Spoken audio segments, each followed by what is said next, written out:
How important is a hook in a video? And actually, what is a hook? Well, these are some of the things I'm going to cover off in this video.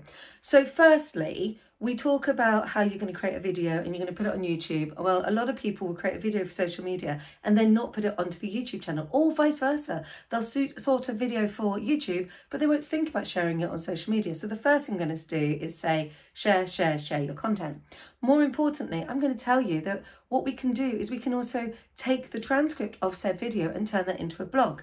But what is important in all of this is the hook, the opener. Now, your hook needs to include your search engine optimization, but it also needs to be intriguing. So when we create a video, we actually create the video with the end in mind. So we start with our video title and we start with our thumbnail design, and then we bring it all the way back to what we're going to be talking about. And in this case, we're going to be talking about the hook, the thing that keeps people coming back to your channel. Now, the other thing is, when we talk about the hook, it's not just one hook, it's multiple hooks. So if you remember, I went back at the beginning and I said I'm going to talk about hooks. So I planted the seed. Now I'm going to come back to talking about what makes a good hook. A good hook is something that is full of intrigue, but it must link to your story. A bad hook is clickbait.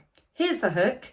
It's sensational and it has absolutely nothing to do with the thing that you are talking about. The other thing is we need a visual hook. So that's where your graphics come into line. That's where your graphics are so important. So sometimes you can do a bit of guerrilla marketing, and that is where you use a graphic that has absolutely no relation to what you're talking about, and that is a traffic stopping graphic.